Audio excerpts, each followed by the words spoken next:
Hi, good morning, good afternoon and good evening all. Welcome to the third lecture from the sixth module. In this lecture, I am going to discuss about two topics. The first one is a leadership theory, that is leadership as continuum. This theory is actually comes under a situational approach to leadership. And the second topic is transactional and transformational leadership. First of all, I am going to discuss about leadership as continuum. Actually, this theory was introduced by Robert Tannenbaum and Warren H. Schmidt. They proposed a leadership style which involving a variety of styles ranging from one that is highly boss-centered to one that is highly subordinate-centered. The style vary with the degree of freedom a leader or a manager grants to subordinate. Thus, instead of suggesting a choice between two styles of leadership, this approach offers a range of styles.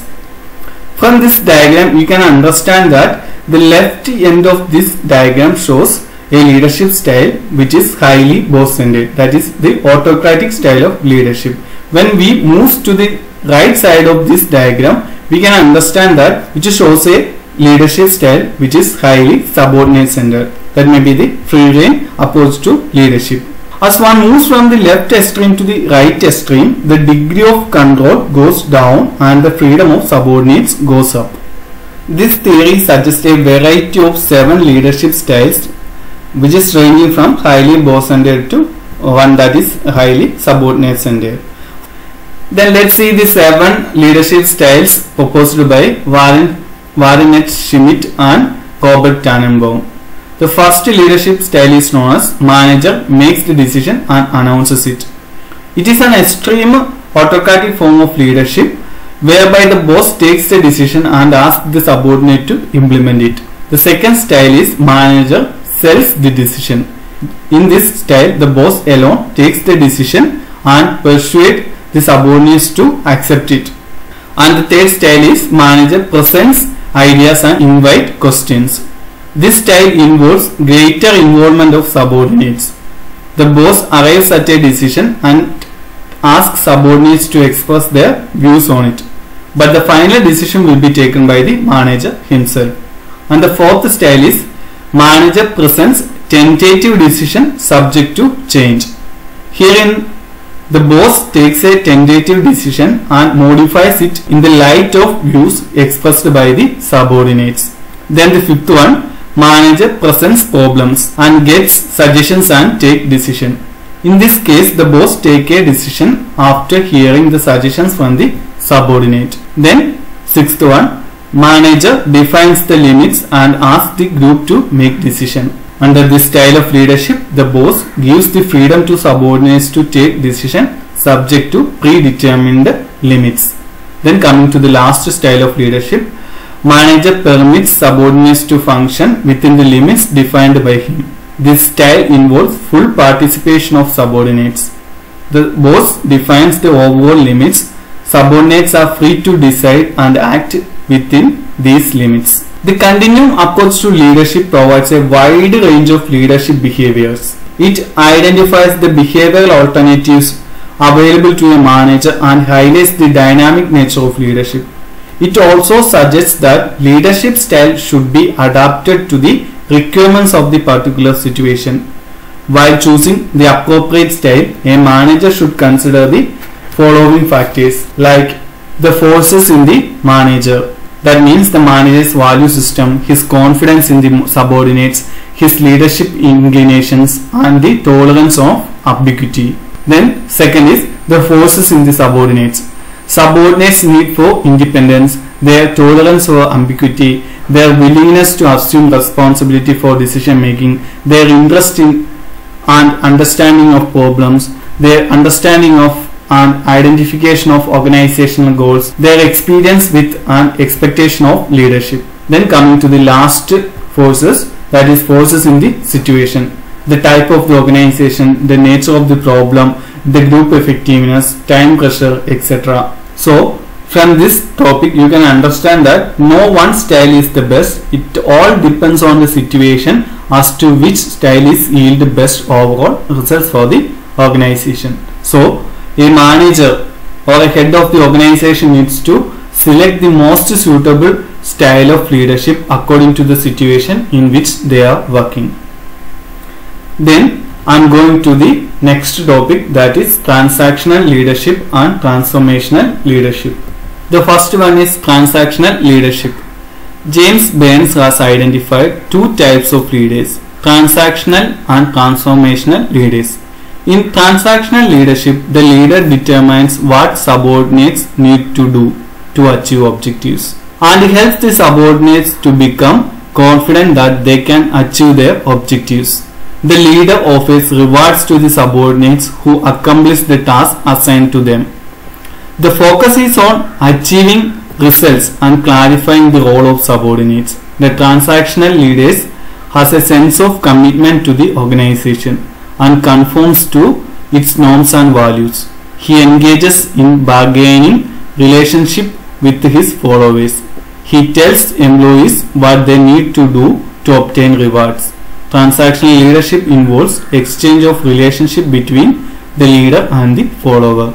A transactional leader directs the efforts of others through tasks, rewards and structures. A transactional leader are expected to do the following things. The transactional leaders are expected to do the following things. First one is set goals and provide explicit guidance regarding what they expect from organizational members and how they will be rewarded for their efforts and commitment. Second is provide constructive feedback on the performance. And third is focus on increasing the efficiency of established routines and procedures and show concern for the following existing rules rather than making changes. Establish and standardize the practice that will help the organization to become efficient and productive. And the last one, respond to deviations from expected outcomes and identify corrective actions to improve the performance. Then coming to the second leadership, that is transformational leadership. Transformational leaders are those who through personal vision and energy inspire followers and exercise a major impact on their organizations. Such leaders are also known as charismatic leaders. Mahatma Gandhi, Winston Churchill, Martin Luther King are recognized as a charismatic leaders. Charismatic leaders have very high level of self-confidence, moral conviction, vision, refinement, power and other personal qualities which capture the commitment, sacrifice and energy of followers. They communicate high expectation from followers and confidence that followers will perform up to their expectations. The transformational leadership comprises of four types of behavior. First one is individualized consideration or compassionate leadership. That means a transformational leader will shows individualized consideration for each and every one of the followers working under him, and he will try to understand their feelings and their expectation from the organization and also from the leader. Then second one is intellectual stimulation.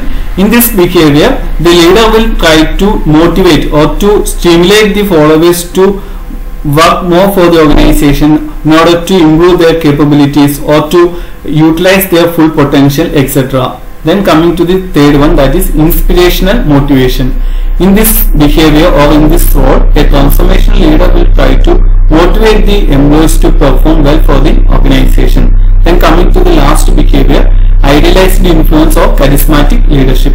In this behavior, the leader tries to create an interpersonal relationship with the followers in the organization.